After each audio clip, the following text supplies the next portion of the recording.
Donc, bonjour équipe 2, gestion des ressources humaines niveau collégial. Je vais lire les règlements et vous pourrez commencer dès que je termine de parler.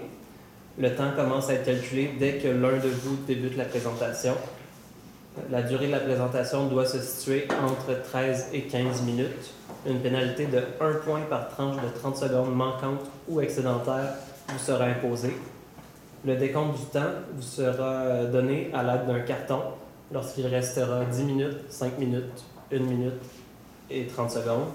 Le décompte des 10 dernières secondes sera fait à l'aide de mes mains.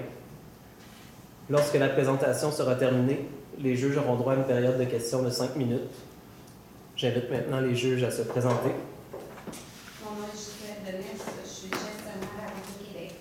Gabrielle Lachance, conseillère principale des ressources humaines Saint-Roch. Alexa Roy, conseillère des ressources humaines chez Saint-Roch. André Claveau, directeur de projet chez Saint-Roch. Adam Hamidi, je représente la compagnie Motomardi.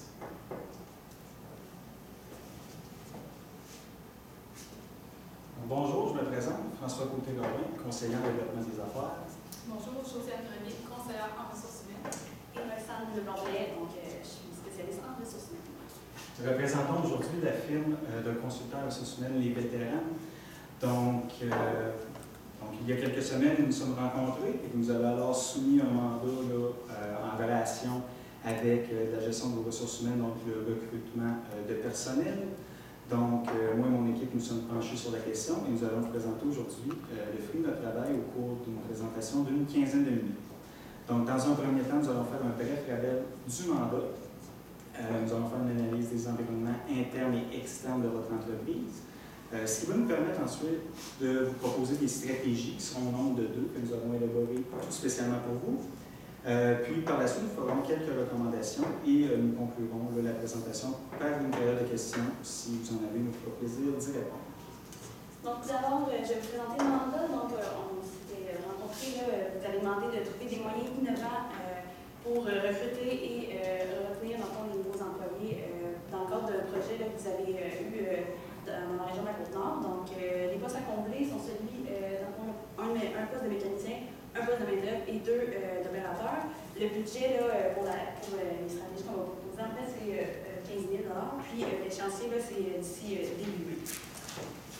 Donc, maintenant, je vais passer à l'analyse des RON. Tout d'abord, pour ce qui est des forces de votre entreprise. Donc, pour ce qui est de l'analyse des RON, en fait, on s'est vraiment plus concentré sur les points concernant le recrutement, mais d'abord sur la gestion des ressources humaines en entreprise. Donc, pour ce qui est des forces, c'est votre taux de rétention qui est très élevé, donc qui est de 95 %, ce qui est très bon, puisque c'est déjà plus élevé que l'industrie. Votre processus de recrutement est de qualité. Vous avez aussi une utilisation optimale d'Internet, donc vous utilisez votre site Internet pour l'embauche, vous utilisez aussi les réseaux sociaux comme Facebook, LinkedIn, Instagram aussi. Donc, c'est vraiment un plus. Vous offrez aussi des bons salaires et de nombreux avantages sociaux. Puis, vous êtes une entreprise de renom dans le domaine. C'est vraiment génial. Ensuite, le défi qu'on a trouvé, en fait, concernant votre projet, c'est qu'il y a plus de temps pour va coûter. Donc, on a jusqu'à mai, donc ça nous laisse peu de temps, mais avec les stratégies qu'on a trouvées, ça devrait être bon. Donc, pour ce qui est des opportunités, vous avez aussi la participation pendant le partenariat avec le ministère du Transport, ce qui est pour négliger, puisque ça peut faciliter la promotion de votre entreprise. Puis, ce qui est des menaces, ensuite, on sait que c'est un secret, il y a des pénuries de main-d'œuvre présentement au Québec. Il y a aussi, on a écrit qu'il y avait des contraintes de la CCQ qui peuvent peut-être entrer en jeu. Puis, l'éloignement du projet qui fait en sorte que ça peut être plus dur aussi de recruter du monde et qu'on va travailler dans le moment de plus. Donc, maintenant, au niveau des stratégies à proprement parler, donc la stratégie 1 que nous avons nommée La Côte-Nord, j'adore. Donc, les objectifs que l'on veut atteindre avec cette stratégie-là, ce serait d'aller chercher une cinquantaine de CV, justement, par la stratégie, puis d'augmenter le nombre de mentions j'aime sur votre page Facebook. Donc, de la manière qu'on s'y prendrait pour ce faire, merci. Ce serait en fait une courte vidéo promotionnelle d'environ 5 minutes qui serait faite par une entreprise spécialisée dans le domaine justement du tournage vidéo et du montage vidéo. Donc, ce qu'on ferait bien sûr, ce serait de sélectionner une telle équipe qui se rendrait sur place. Donc, on parle là du plan Nord, donc c'est un projet en Côte-Nord, donc de se rendre sur place pour faire un tournage, puis par la suite, là, un montage des différents clips qu'on aura obtenus ainsi. Donc, en ce qui concerne le tournage de la vidéo, donc à proprement parler, c'est quoi on veut mettre dans la vidéo? Comment on veut la rendre attrayante pour que les gens postulent pour le projet, donc pour votre entreprise? Donc, dans un premier temps, il faut montrer, bien sûr, ce en quoi consistent un petit peu les emplois. Donc, on parlait de mécaniciens, on parlait d'opérateurs, on parlait de manœuvres. Donc, de montrer ce à quoi ressemble le travail un petit peu, comme en termes d'introduction. Ensuite, vous misez beaucoup sur la cohésion des membres de votre équipe. Donc, ce serait de montrer des gens qui semblent collaborer au travail, qui ont une bonne entraide. Donc, montrer tout ça dans la vidéo, montrer des bonnes relations interpersonnelles, parce que c'est ce que vous recherchez au fond. Puis, bien sûr, étant donné que c'est une équipe, donc pour ce projet-là, ça nous prend d'autant plus une équipe qui est très soudée, parce qu'ils devront vivre ensemble là-bas pendant quelques temps. Donc, ensuite, qu'est-ce qui serait intéressant, c'est que dans la vidéo, de montrer ce à quoi peut ressembler l'hébergement, ce à quoi peut ressembler la restauration, les différentes choses à faire en Côte-Nord, étant donné que ce n'est pas nécessairement une région que tout le monde connaît, donc ce serait de montrer un peu ce à quoi ça peut ressembler. Puis aussi, ce qui pourrait être intéressant, ce serait de montrer justement les attraits de la région, parce que ça peut être méconnu. Pour quelqu'un qui ne vient pas de là-bas, il ne sait pas nécessairement qu'est-ce qu'il y a à faire, par exemple, après le travail. Donc, ça pourrait être intéressant de montrer ça. Dans le fond, c'est un peu de séduire les gens pour qu'ils soient intéressés à travailler à la fois pour votre entreprise, mais aussi pour le projet, pour la région. Donc, c'est de trouver un équilibre entre ces deux aspects-là. Parce que, bien sûr, vous voulez conserver les gens par la suite, comme je l'ai spécifié là, lors de mon moment. Donc, ensuite, un coup que ce montage-là soit effectué, ça serait de publier la vidéo. Vous avez votre site Internet qui est très intéressant, mais ce serait bon aussi peut-être de faire une publicité sponsorisée sur Facebook. Donc, ça, en quoi ça consiste, c'est que, bon, bien sûr, il y a des frais rattachés à ça, mais vous faites une publicité sur Facebook, ça va rejoindre des gens qui n'ont pas nécessairement aimé votre page. Donc, ça peut aller les rejoindre, par exemple, selon leur formation, selon leurs intérêts. Donc, ça peut être intéressant aussi à ce niveau-là d'atteindre un niveau public que vous n'attendiez pas auparavant. Donc, ensuite, au niveau du budget, pour le tournage d'une vidéo, parle d'environ 8 000 $. Donc, c'est sûr, c'est des coûts, c'est estimatif, on n'est pas des professionnels du domaine de la vidéo. Cependant, on veut une vidéo professionnelle. On veut vraiment quelque chose qui va faire en sorte que les gens vont écouter la vidéo du début à la fin, vont être intéressés, puis vont vouloir postuler également. Puis aussi, il y a la publicité qui serait le coût de 4 000 $.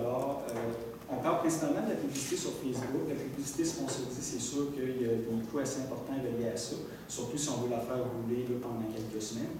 Donc, c'est pourquoi on a une certaine marge de manœuvre dans 4 000 $ bien sûr à ce moment-là. Ensuite, au niveau de l'échéancier, tout d'abord, il faudrait faire le choix d'une équipe là, de tournage pour la vidéo. Ça, il faudrait faire ça très prochainement.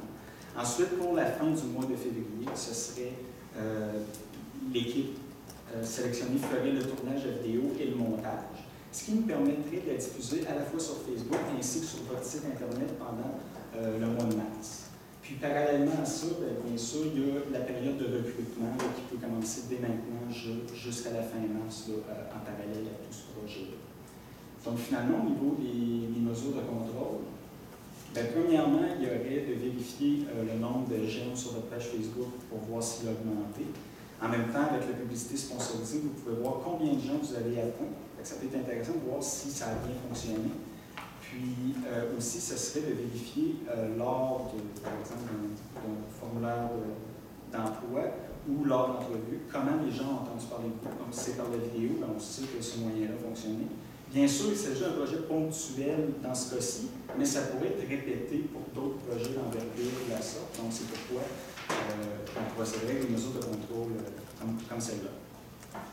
Donc, pour la stratégie, c'est bien compris. Donc, en fait, la stratégie 2, c'est un petit peu la suite de la stratégie 1. Donc, c'est une fois que vous avez récolté les 50 CV, vous avez fait une présélection avec l'entrevue téléphonique. Donc, l'objectif de la deuxième stratégie, c'est d'embaucher les 4 employés que vous avez besoin et d'assurer en fait une bonne esprit d'équipe entre eux pour qu'ils soient capables de travailler en équipe et avec les autres membres du plan. Donc, en fait, on vous explique là comment on a eu ça un petit peu. Donc, vous avez l'entrevue téléphonique, donc vous avez déjà fait une présélection des candidats. Ensuite, vous avez l'entrevue en personne. Donc, en fait, nous, ce qu'on vous propose, c'est de faire une troisième entrevue, mais une entrevue de groupe. Donc, pour ce faire, en fait, on sélectionnerait un spécialiste en relations interpersonnelles. Donc, ce qu'on veut vérifier, en fait, avec l'entrevue de groupe, c'est de voir comment les gens agissent en équipe et comment est-ce qu'ils sont leaders, est-ce qu'ils s'effacent. En fait, c'est ce qu'on veut vérifier. Donc, pour ce faire, en fait, ça serait une entrevue d'environ 12 heures. Donc, on vous propose des ateliers de 30 minutes avec des équipes mobiles pour environ une vingtaine de personnes que vous allez avoir présélectionnées. Donc, je vais vous expliquer un petit peu plus en détail en quoi ça consiste. Donc, le premier 30 minutes, en fait, ça serait une introduction, donc une discussion de groupe. Donc, les gens se présentent, vous les mettez un petit peu en contexte, à quoi ça va ressembler l'entrevue, donc pour les mettre à l'aise. Ensuite, on vous propose des activités. En fait, là, nous, on vous propose quelques activités. Par contre, lors de l'embauche de la spécialiste en relations interpersonnelles, si elle a d'autres idées d'activités, il y a toujours possibilité de modifier. C'est juste quelques exemples qu'on vous donne ici.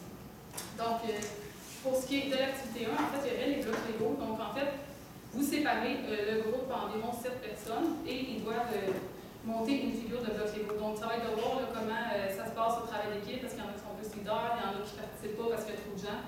Donc, ça va être vraiment le but de l'activité bloc légaux. Ensuite, gestion de conflit. Donc, ce qu'on vous propose, c'est lors de l'entrevue de groupe, c'est d'amener un employé que vous avez chez vous qui est peut-être bon acteur. Donc, dans la mise en situation, il va y avoir un conflit et les gens vont devoir tenter de résoudre le conflit. Et ce qu'on propose, c'est que l'acteur, en fait, soit un petit peu l'avocat du diable. Donc, pour voir comment les gens réagissent quand il y a quelqu'un qui n'est pas d'accord ou quoi que ce soit. Et finalement, la dernière activité, en fait, ce serait la simulation d'une situation de travail. On a vu que vous étiez très axé sur la santé et la sécurité au travail.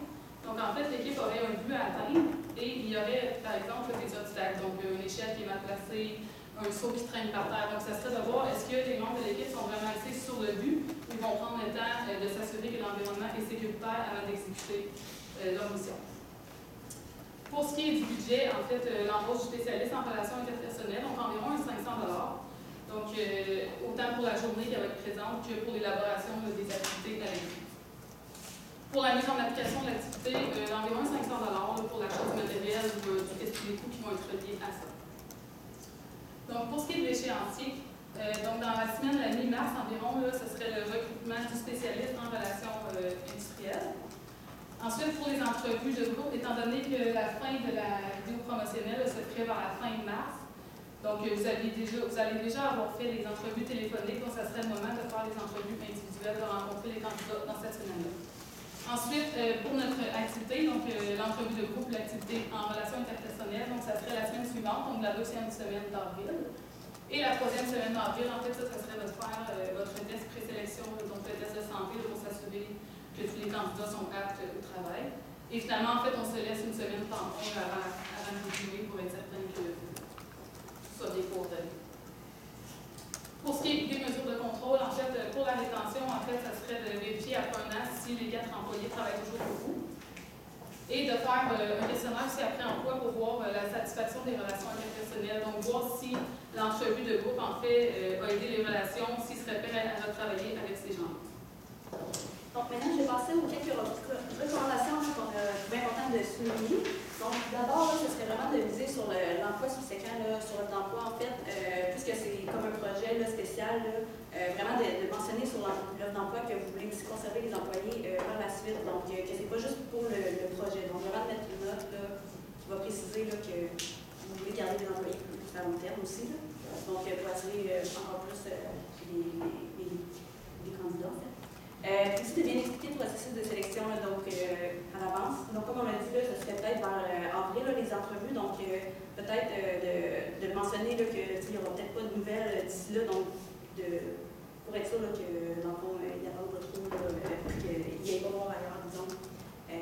Puis, peut-être aussi, on a vu que vous utilisez beaucoup les réseaux sociaux puis votre site internet, ce qui est très bien, mais peut-être aussi d'aller chercher, de publier en fait votre offre d'emploi aussi sur Emploi Québec ou sur peut-être des publications qui ont plus rapport au domaine de la construction, donc pour aller chercher peut-être des gens qui vont chercher peut-être des emplois plus généraux, donc sans aller chercher directement votre entreprise en particulier, donc d'aller chercher encore plus de monde par des sites professionnels.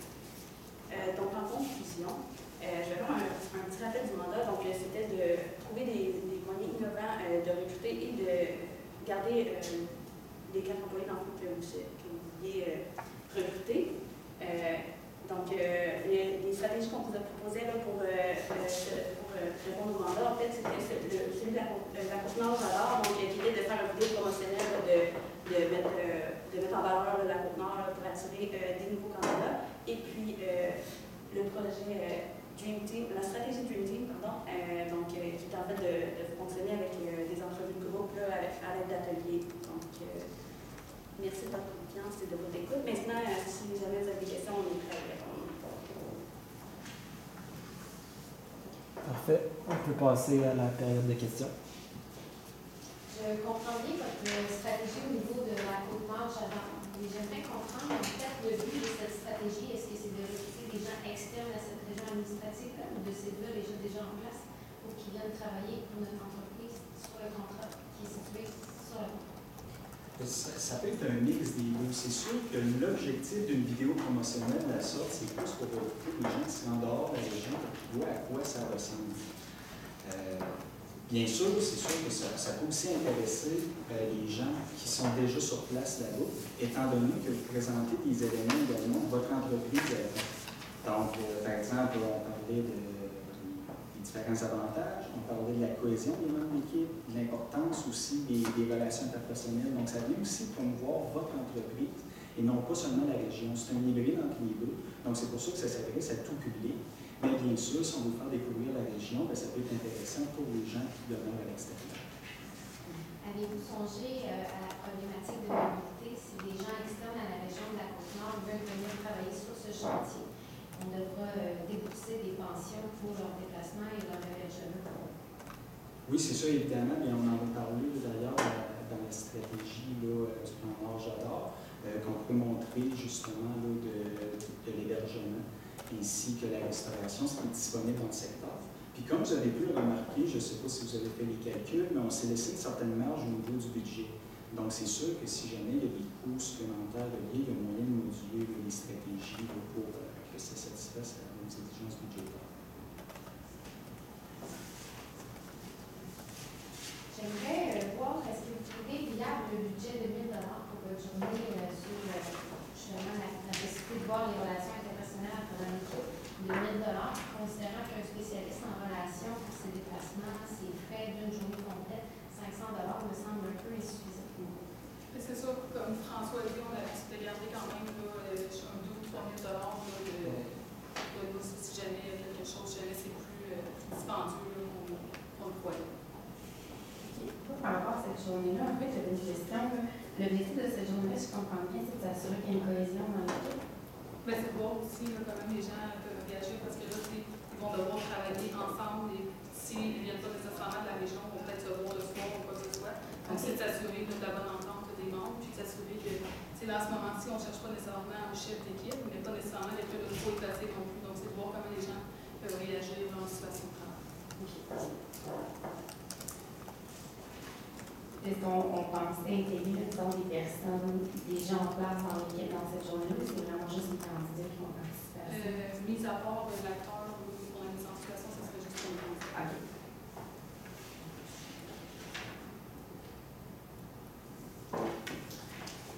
Considérant le délai pour tourner la vidéo, sachant que notre billet, nous n'avons pas d'opération, vous comptez avoir quel type de vidéo, quel type d'image de nos travaux et de notre organisation?